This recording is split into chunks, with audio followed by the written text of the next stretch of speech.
So, hi, good afternoon, good day, everyone. Welcome to the Christian Bread and Youth Ministry, Tcbcym. We are going to be talking on Children's Day engagement, which is tagged Bridging the Gap Between the Parents and the Children. And we have two amazing people here with us. We have our very own Pastor Noel Abdullahi. Welcome, sir. Thank you, Blessing. Glad to be on the show tonight. Welcome, sir. And we have our very own sister Queen. Queen in the beauty Godwin. Welcome, ma. Thank Our you, special guest. Blessing. Oh, thank you for having me. It's a pleasure to be here. Yeah, Hello, welcome. everyone. So today we'll be addressing a huge issue or a trending issue that is happening right now, bridging the gap between the parents and the children in 21st century. So the mind we had for this is there have been children that have had hardened hearts because of experiences they've had with their parents over time. There has not been a relationship between parents and children in the 21st century, and that's what we'll be addressing today. It's going to be an interesting engagement, and I hope you subscribe to our YouTube channel, follow us on social media at TCBCYM, and it promises to be a great time. We have a special guest here, and they'll be talking from a parent's perspective to bridge that gap. Okay, what do we think parents are supposed to be doing at this time?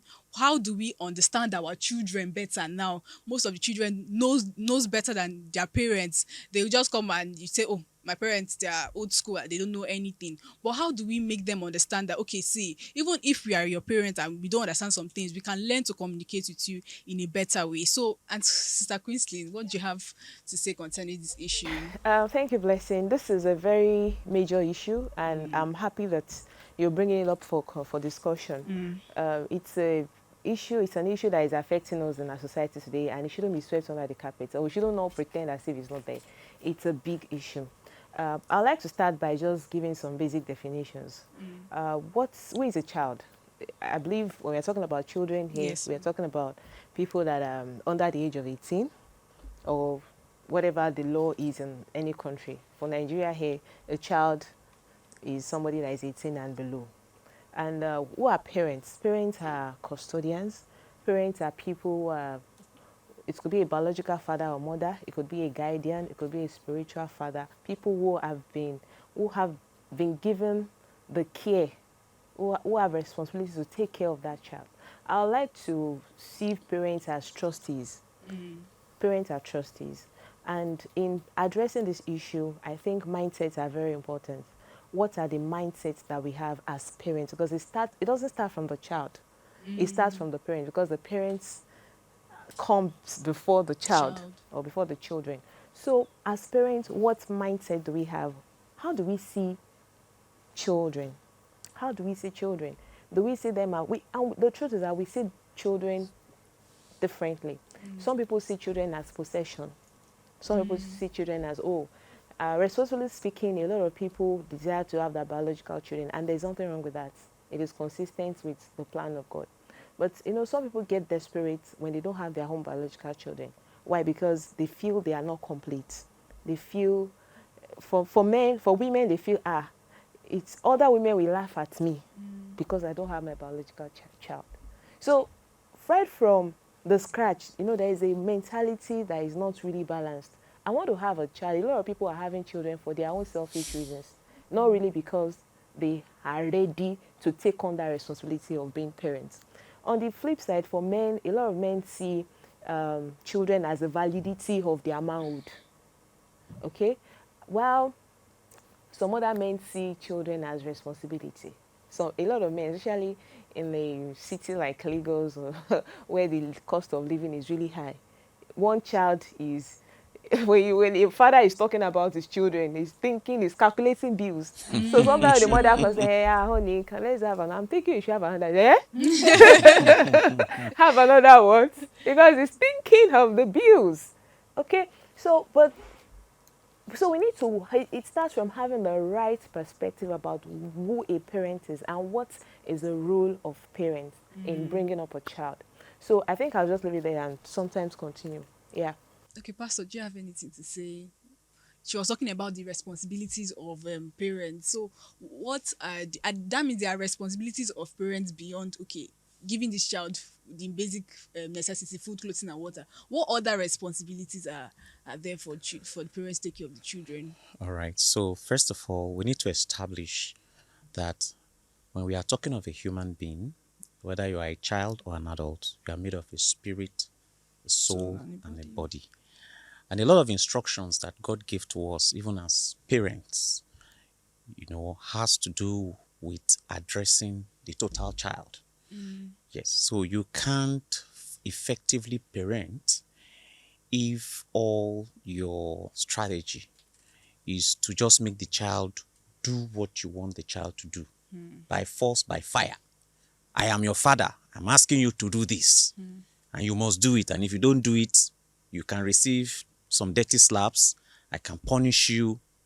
So that some people actually almost raise their kids as if they are slave drivers. And it will always have an effect, a negative effect in the long run, because as soon as that child leaves that stage where you can not intimidate the child with your position as A the parent, parent or as the leader, as I'll say, as some people relate, some people to relate with their children are like, as if they are the boss. boss. The children are their subjects. Once that child is free, that child is like a lion let loose. He will now see freedom, and he will do everything that is against the values of whoever it is that was oppressing him in order to get back. So what you end up having is you have a rebellious It's true. child. But when you so that is the danger of just trying to parent just from the physical dimension. But like Queen says, when you see parenting as a trust, that God entrusted this child to you, and that you know that this child is made up of spirit, soul, and body, and you have been able to put a structure in place to ensure that I am affecting the soul of this child. I am sowing into this child's bank account emotionally. This child knows that I love him. I've shown acts of kindness, acts of love, acts of care, right? It's so you can see that I'm actually working on I'm doing something to that child emotionally. So your parenting work doesn't stop at just providing all the physical needs. You must be able to address the emotional needs of the child, and this is where many parents fail. Many parents can't go beyond the physical needs of their children, and that's where the big issue is. Then of course the next step, which is the ultimate step, is to be able to affect meet the spiritual need of your child. Every human being has spiritual, emotional, and physical needs. So, one of the major challenges which makes parents have a kind of lackluster performance as parents, or what people will term as failed parenting, is when the parenting strategy is all about the physical. So it's very important that as parents, and you can't give what you don't have. You also Yes. have to equip yourself with the tools to be able to bring up that child, Child. to be able to meet the emotional needs of that child and the spiritual need of that child. And I tell you, a lot of things we are doing, especially in the 21st century, we are putting the cart before the horse. Really, the way to parent, you should first of all meet the spiritual need of the child. First, that's First. priority. Then from there, enter the child's emotion. And once you're able to do that, you will see that the child will just almost like autopilot begin to do the right things, behave rightly. Why? Because where is behavior coming from? Behavior is coming from your emotions. True. So but Yes, sir. once the emotions are wrong, you will have wrong behavior. Even if you are doing everything you are doing physically and externally is right, you can never get the right results. So let me pause here. I think Queensley has something to Yeah, say. yeah, yeah. So I mean, a lot of nuggets. Parenting. I have a 4-year-old, and amazingly, I got a report. I left her with her grandma at home, and I got a report that, she was not behaving well. So I told her, but why now? So the following morning when I was going out, I told her, okay, baby, You need to be of a good behavior. Okay, listen to grandma, obey her, and just be a good girl. And she said, okay, do you promise me you do that? She said, yes, if they don't force me. And I was like, I just smiled. She said, no, they should not force her. Okay. So as Pastor was talking, it dawned on me that parenting is not about force. It is about influence. And that's what God wants us to do. It is about influence. We want to be, God wants us to model that life to the children. Let them see it. Let them see the practicality of it. Don't just say, go and read your Bible and you are there in front of TV from morning to night. Don't just say, you these children, you don't pray. How many times are they saying you praying? So model it to them. It's about influence. You can't see, you can't control anybody, not even your own child.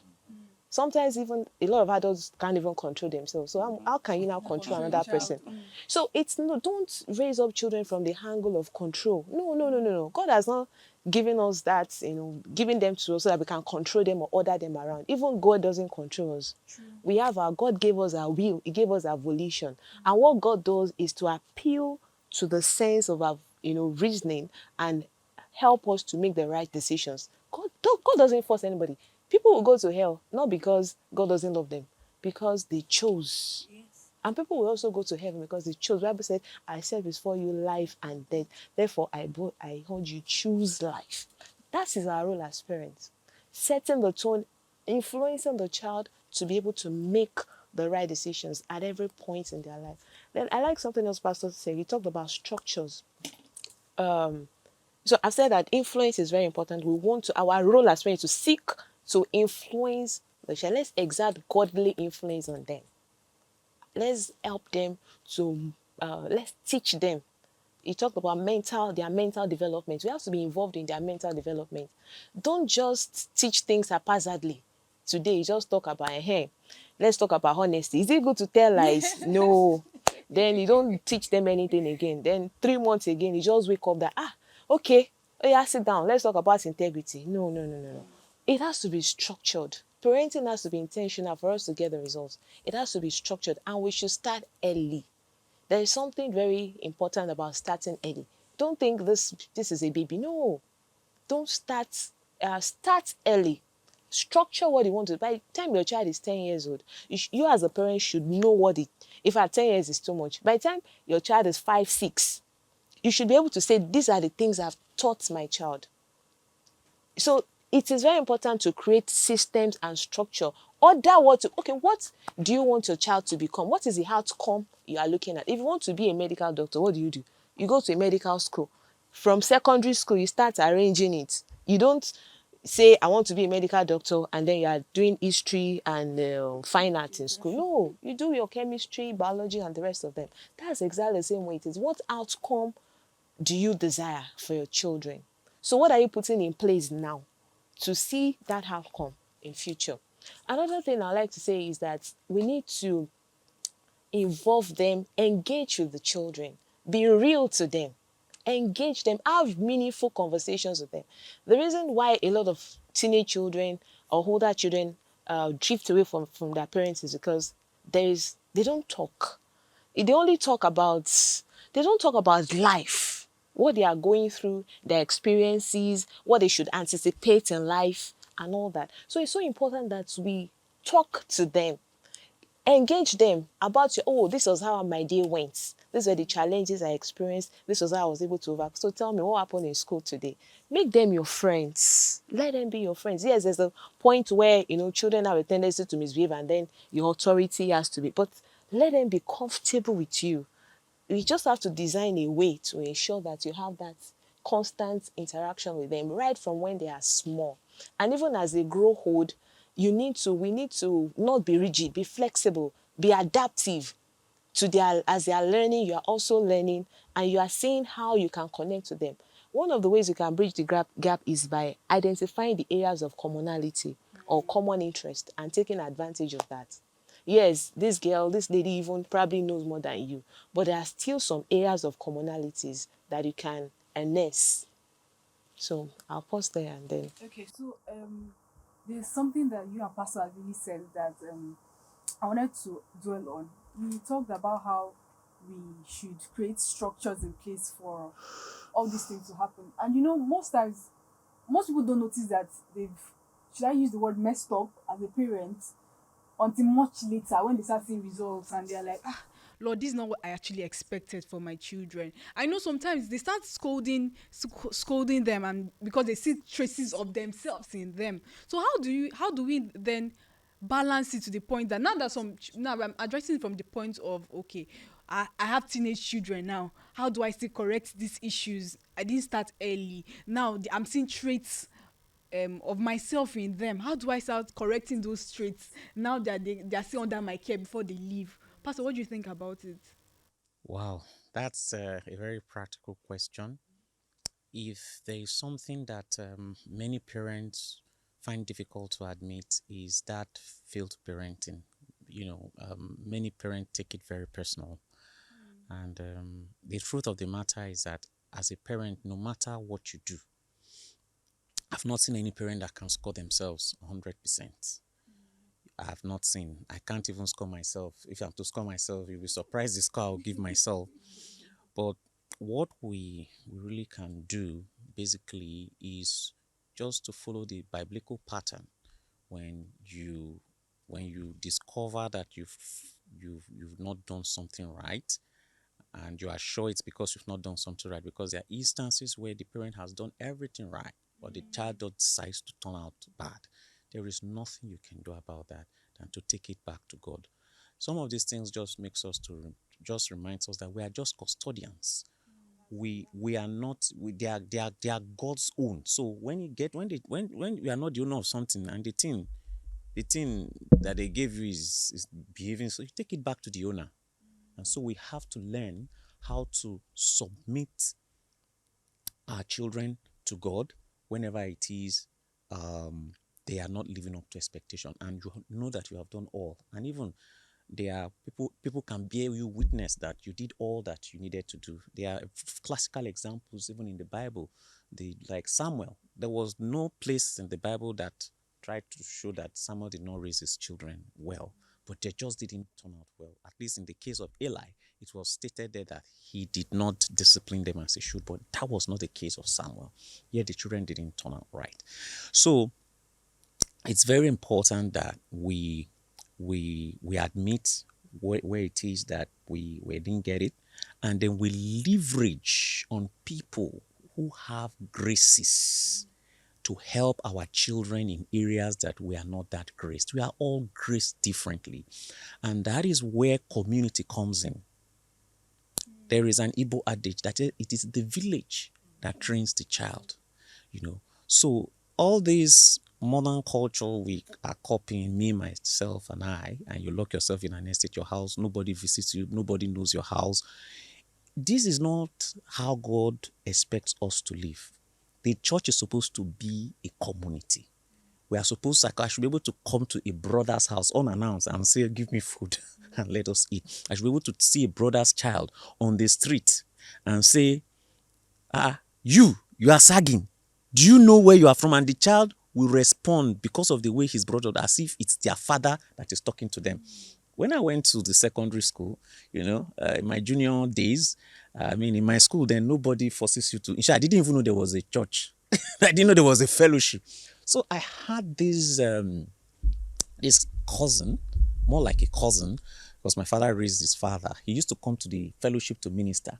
So one day, I was just walking and I jammed him on the road, and he quickly picked me. Are you in this school? I said, yes, I'm in this school. He said, what? Do you know the family you come from?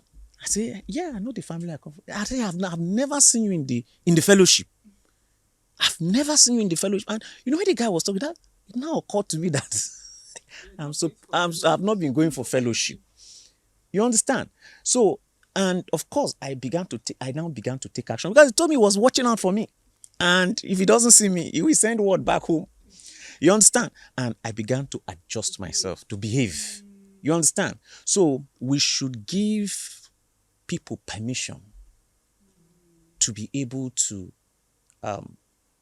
help our children in areas that we cannot help them. That's why we are many. That's why we are diverse. and that will go a long way to help, because there are some of those things that there is nothing you can do. You can't help those children. You lack the capacity to, all right? But you can seek for help, and there is always help. Yeah, yeah, there's always help. Yeah. When it comes to becoming emotional about our children, they are not turning out well. The Bible says that a good son is a pride to his father, but a foolish son is a heaviness of his mother. So the Bible understands the fact that we are, or reveals the fact that we are emotionally connected with our children. When our children comes out well, yes. When they don't Yes. come out well, we feel bad. And sometimes in our reaction, we react out of anger and out of emotional frustration. Oh, what will people say? My 14-year-old girl is pregnant. True. What will people say? So we are not even, it's not really out of concern. A lot of decisions we make for our children, it's not really out of concern and love for them. It's out of ego and out of our own emotional. But when we raise our children emotionally, we are setting ourselves up for failure. There are people that just, okay, I'll give you an instance. There was a day I went to the salon with my daughter, and I was just there. She was at my back. She was just playing with my hair. I thought she was just playing with my hair. I didn't know she was cutting my hair. She had scissors in her hand. I'm telling you, she had scissors in her hand and she was cutting my hair. A woman was standing. She was like, "Ah, madam, your daughter is cutting your hair." I didn't hear what she said, so I didn't do anything. Then 2 minutes, I said, "Ah, I said your daughter is cutting your hair." I said, "Oh wow!" And I looked at her and I saw my hair in her hand, and she said, "Oh, why did you do that?" And she was looking. So the woman, I was angry, but I kept calm. So the woman was angry that, how would you not beat her Bitter. immediately? And I said, no, I'm not going to beat her immediately. Then the woman was like, that's how, see them. That's how they spoil their children. That's how they. And I told the woman that if I beat her immediately now, I'll be responding out of anger Anger. and not trying to correct the child.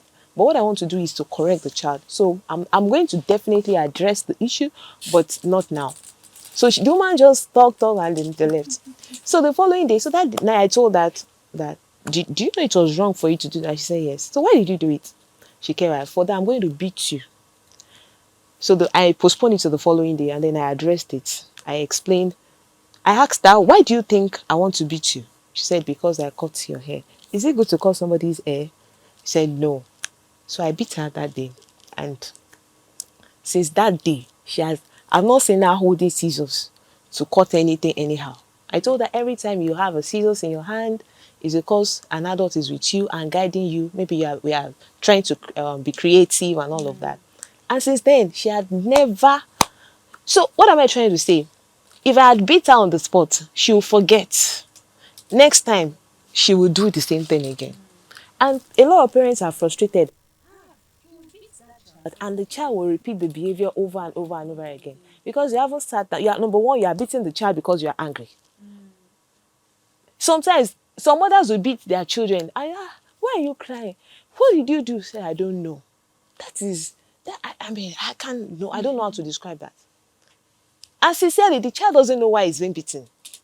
So I think it's wrong for parents to punish their children. We are not. It's not about punishment. It's about correction. It's about training. And you don't even have a right to spank a child when you have not taught the child. We haven't taught the child that it's not good to lie. If the child should lie, you shouldn't. There are people that fall victim of abuse today, sexual abuse and all of that. There was a story, life story about a lady who's, the father was sleeping with her and she did not even know until she got pregnant. Even when she got pregnant, she didn't even know. Why? Because she had not been taught. And that brings us back to having structures and having systems in place. What, as a child, as a parent, what system do you have in place to teach your child?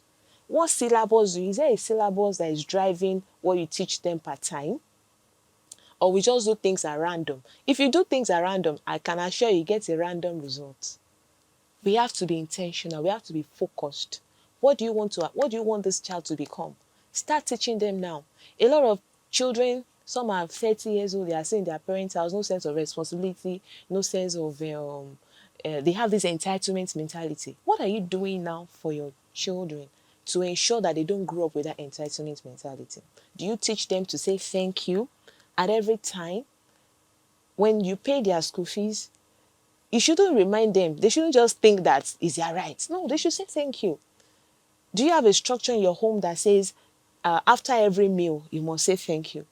Do you have a structure in your home that says before you take anything, you mustn't take anything without permission? You mustn't take it. Do you have it? Because those are some of the gaps, and we can begin to correct those gaps now. Put structures in place. Teach them the value of honor. People fail in life because they don't respect God, or they don't respect people, or they don't respect principles. What are the principles they have taught them?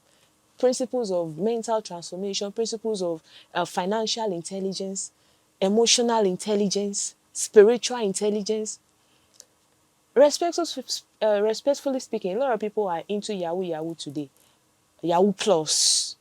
Why? Because they have a warped mentality about the spirit realm.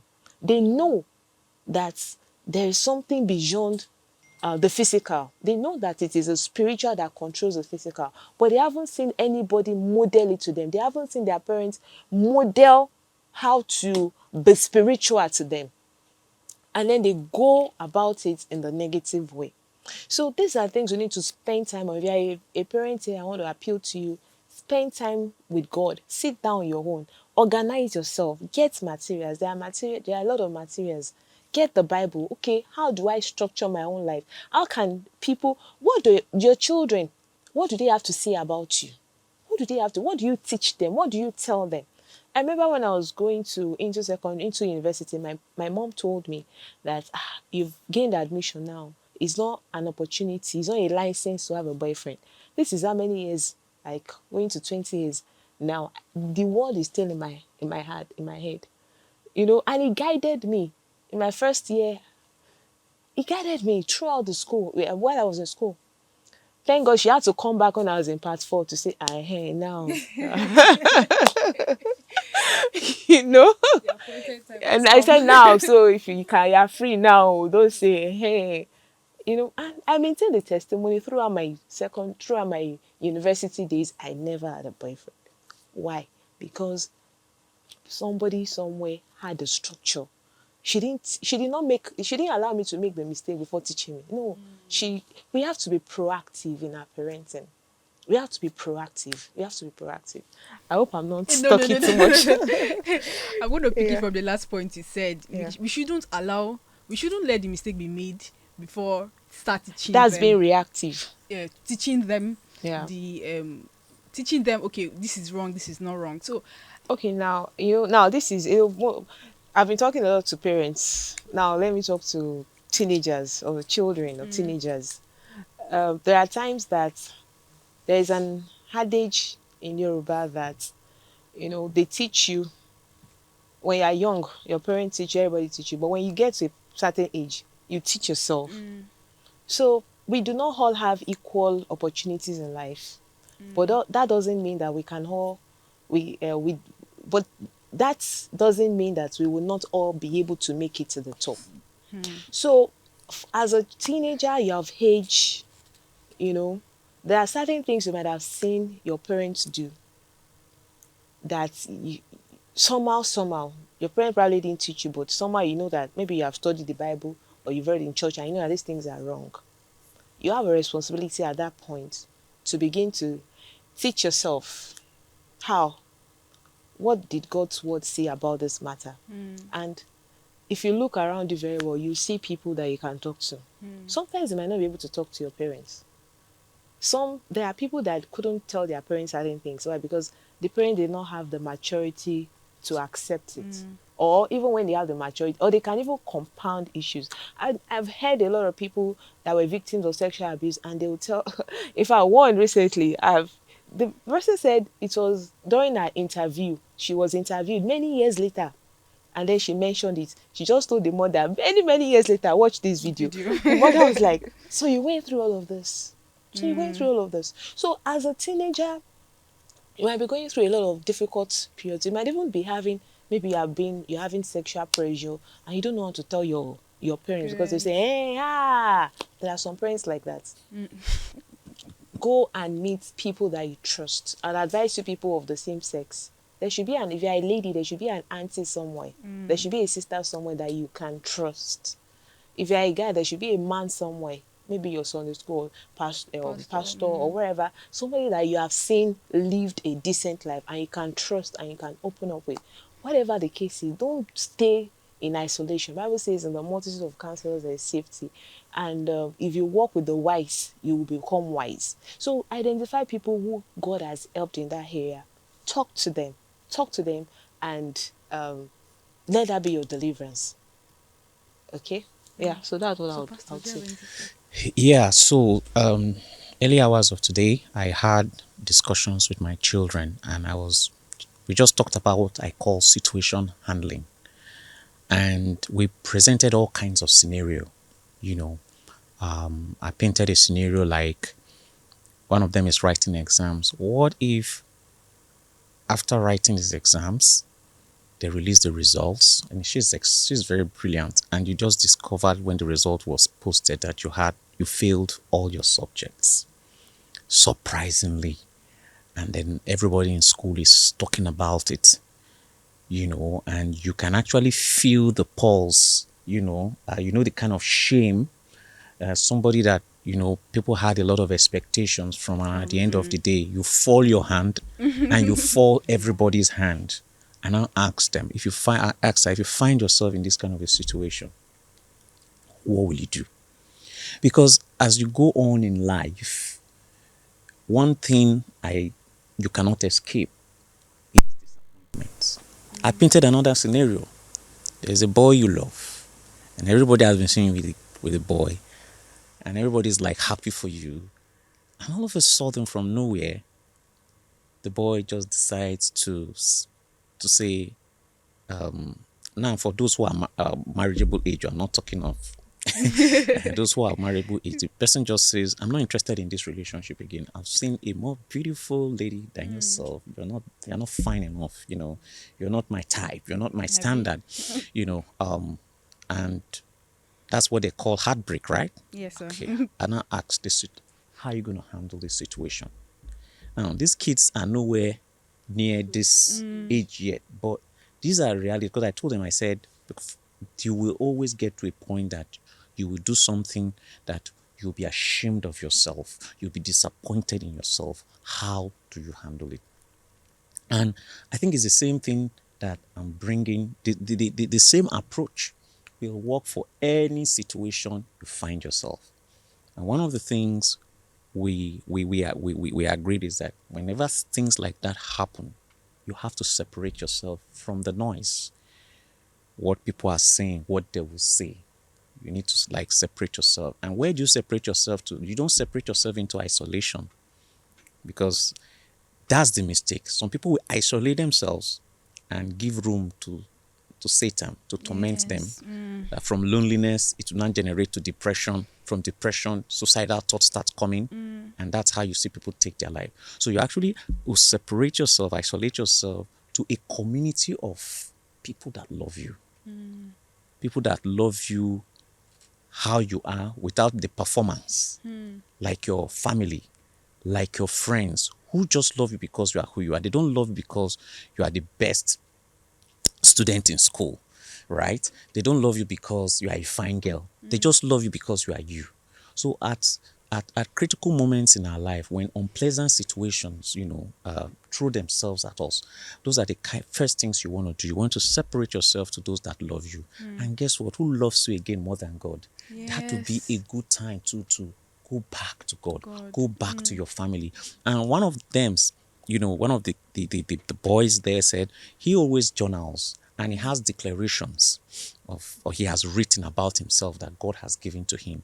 And that at such times, when you are broken, you have got to that point of your lowest ebb where you just feel you are useless, where you just feel, what are you even living for? When you have lost hope and confidence in your future, he says, and he picks up those declarations and he starts reading them. And before you know it, he said, he said in a few days, before you know it, the way you feel will change. So what I'm saying is that these situations will always present themselves when we fail ourselves, and when we know that we deserve, we don't even deserve anything good. So these are steps that you would take, whatever the situation is. Identify, separate yourself from the noise. Identify a loving community, those that love you, and of course your family, God. That will be a good time to revisit issues about yourself and remind yourself of what God told you.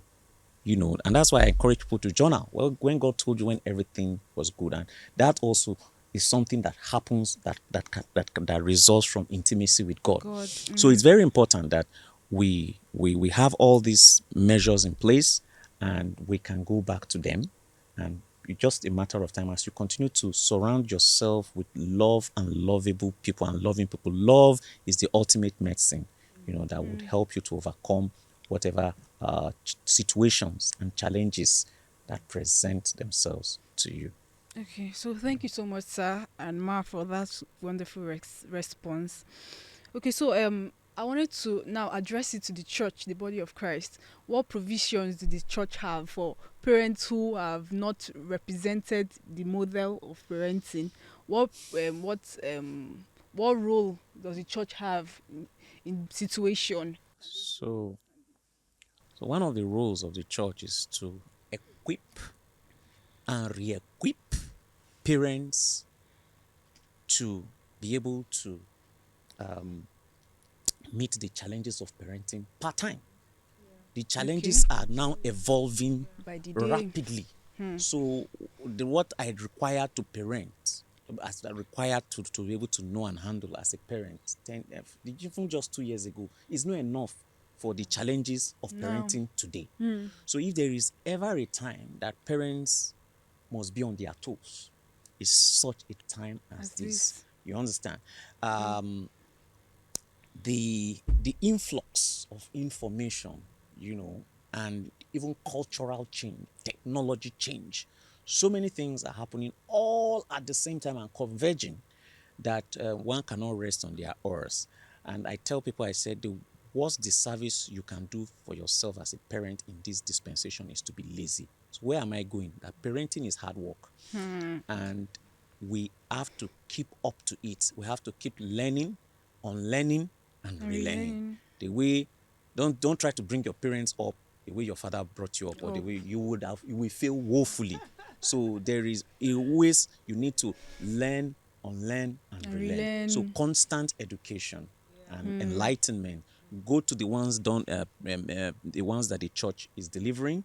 As many churches don't pay attention to some of these things, and then if your church is not providing that adequate platform, buy books, and then go to other ministries that have platform that is family centered and structured. It will now help you to be well equipped to be able to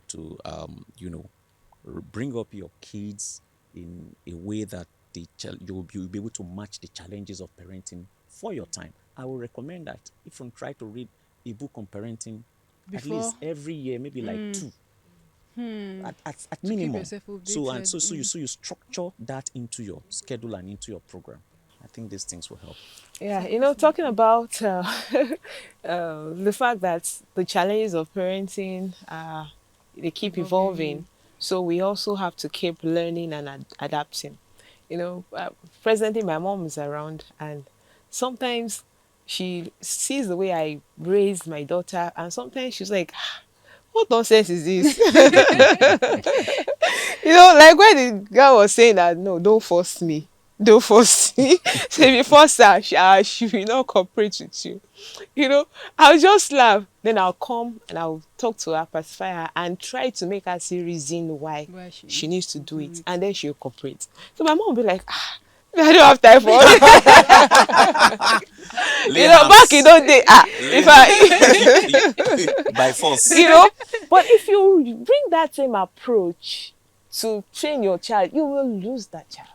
You will lose that child. And don't forget when Pastor talked about that we are made up of the spirit, the soul, and the body. We have to be. There are times you want to lay hands on it, and the Holy Spirit will restrain you. Some people, parents spend time complaining. These children, this and that. If they can only spend half of that time to pray concerning each of those children, they will see better results. So, again, I'm back to parents. We need to see, it is the spiritual that controls the physical. So we need to spend time on our knees, and we are unapologetically Christians here. You need to spend time on your knees. You need to pray for them. And there's a lot of value when your children know that you are praying for them. When they see you pray for them, you pray together with them aloud. When you're on your own, you pray. Sometimes when they are sleeping, you pray. Let them know that you are praying for them. There's something that will, because they are also, even like Pastor was saying, sometimes you've done all that you can. There is still that slit of praying for them, serving as a cover for them. It is very important to help them to withstand, because the people they are mingling with, the people they are interacting with, some of them are not ordinary children. Some of them have been demonized. And these are people that we cannot sever them from having interactions with them. But through our prayers, through our sensitivities to the spirit, sometimes God will just tell you, call that child. And then, what are you? Where are you? What's going on? And before you know it, you have just saved that child from a deadly situation that could have happened to him. So we need to, I cannot overemphasize the need for us to pray with them, pray together with them, pray on your own when they are not there. Let them know that, I know my mother is praying for me. I know my father is praying for me. Then we also need to show them love unconditionally. Our love for them should not be based on performance. Pastor has already said that. I just want to emphasize it. It should not be based on whether they did well or they didn't do well. Let them know that I love you regardless. And when they know that you truly, truly, genuinely love them, they will open up to you. Then for the adult children, people that are already growing up, get involved in what they are doing. Don't just say, don't just discourage them or just trash. A lot of parents are making that mistake now. They'll just try, what are you doing? I sent you to school, I didn't tell you to be doing all these ones, No.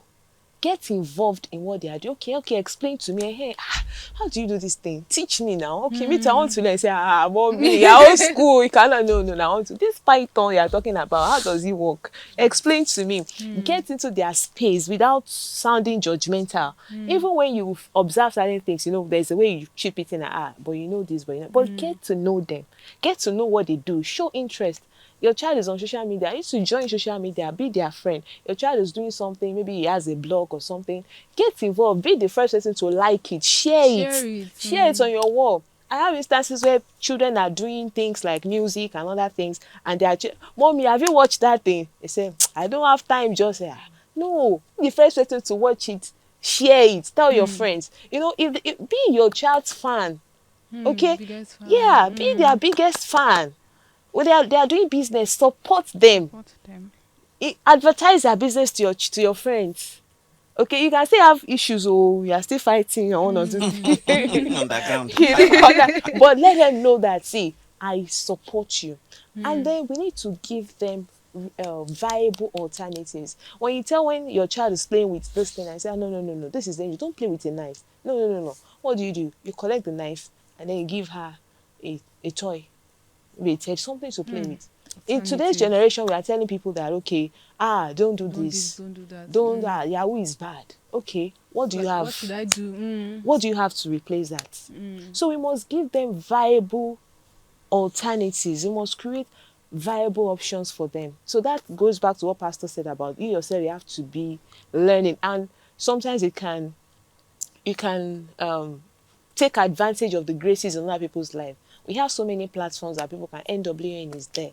There are people that they don't really. Their parents might not be able to give them the spiritual empowerment or the financial intelligence or the emotional maturity that they need. Those things can be outsourced. Okay, and it is also always important to carry children along in decision making. It's very important. Recently, somebody came to me and she wanted to something that has to do with my child. So I told her, I said, this girl is no longer a child. I need to carry her along and ask for her permission because the thing actually belongs to her. And girl, the lady was looking and say, "Ah, really?" Yeah, but it's true. Don't just say it's a child. I can just respect them, give them their own space, respect them, let them know that you respect them, you value them, you appreciate them. I think that will really go a long way in bridging the gap. Okay, so I was talking about sexual sexual enlightenment. How do we bring it up to our children at young age as they're growing up? How do we bring it from when they are toddlers to when they are preteens to when they are teens? Because some people just say it, okay, it's an hush hush topic, let's not talk about it, let them go get old, they don't know anything yet, let them get old. How do we bring it up to parents, even parents that even have older children? It's so hard. So how do we bring up these topics, Pastor? A lot of we've talked about this on on one of the episodes. I think myself and Queensling. Okay. I recommend that to parents because it's something that was quite detailed. What I can't remember the title, but you know it's online. Possibly when they are posting this video, they can look for that video and Link and link put it the to link, it. link to it. But a lot of detailed discussion has been done. So sex education is given to children part time, and at every level, there's something about their sexuality that they need to know. So it's not just teaching the child sex; it's actually sexuality. He needs to know his at a certain age. He needs to know where his private part But is, that only him can touch, nobody can touch. And there are a lot of songs and rhymes that have already been constructed that my daughter knows all those songs. And so, and then as they grow and as they evolve, this is what we are talking about. A lot of parents are holding to a lot of traditional myths that is making it very difficult. So, if you have not gone to prepare yourself and adequately equipped yourself, you really have nothing to tell the child. So, what do? You dodge it or you push the child to one book. So, if that happened to you, it's just because of lack of capacity. So it's not because they don't want to do, but they don't even know how. They don't know how to start it. But there are a lot of resources and materials available that will tell you how to even start the discussion and all that. So parenting, like I said again, is hard work, work. and we must be ready to do the work. All right. If we can do that, it will go a long way to help us ultimately. You know, my advice to young people is that a lot of people, especially that are thinking of getting married and having children, a lot of people just think of, okay, I want to when I get married, I'll be having sex. Yes, but that sex will lead to children. Children. So as you are And more thinking, so as a responsibility. single man or a single woman, I feel honey, I'm having desires and all that. It's okay. But as you are planning of how you get married and be having sex, also think of how start planning. It's not when you get into it, you plan for war in the day of peace, right? So it's not when you become a parent that you now just figure it out. We just figure it out, and that's why we are getting random Results. results. So, but we can actually standardize our results by taking time to study it, to learn it, to learn about parenting. There are so many books. There was a book Pastor gave me on parenting, smart parenting. I recommend it. Very, very useful book. There are so many books out there on parenting. So let's not just think of I'll just be enjoying my wife, enjoying my husband. Think of The the responsibility that Responsibilities comes with attached. it. a lot of people they want to get married, they don't even know. Don't know one thing that God has said about raising children. Nothing. So we need to begin to prepare ourselves so that we can be thoroughly equipped. And when it comes to the time for us to actually parent, we know what to do. Okay, so it has been an awesome time. Actually, our time is fast spent, but can we just Pastor? Do you have any rounding words? Yes, so my rounding words is to the young people. Okay. I see a lot of our young people. This is supposed to be Children's Day, supposed to be your day. And what I see many times is we are trying to avoid responsibility. And the only way to become responsible is by taking responsibility. You know, avoiding responsibility makes you irresponsible.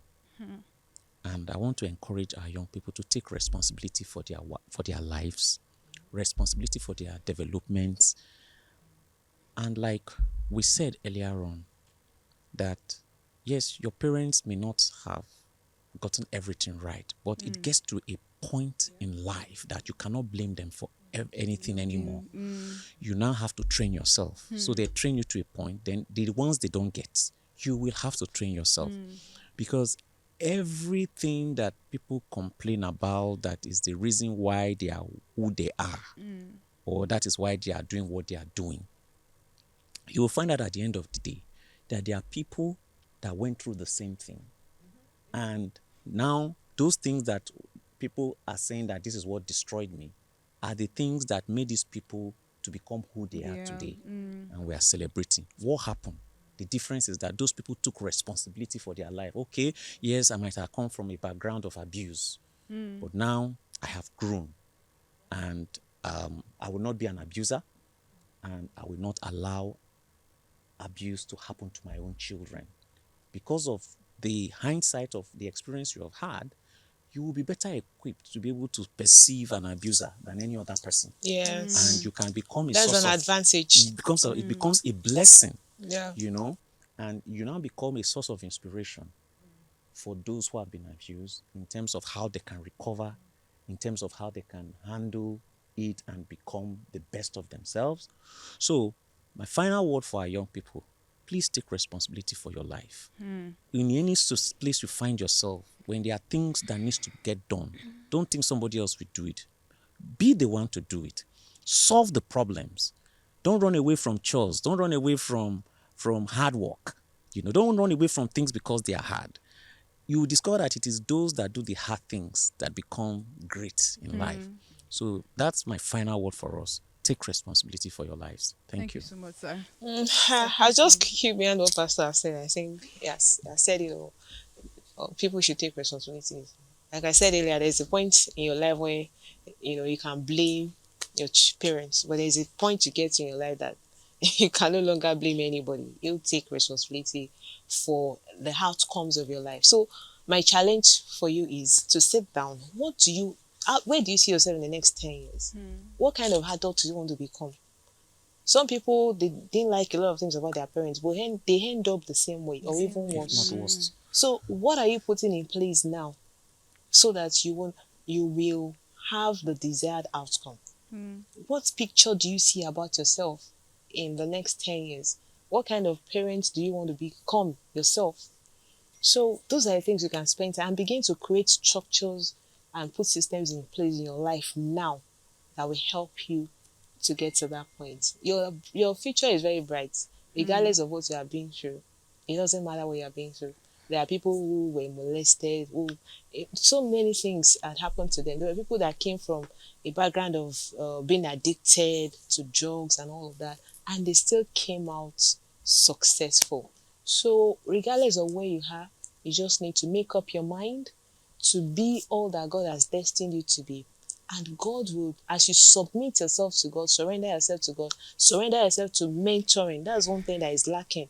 A lot of our youth today don't want to be mentored. They don't want to be coached.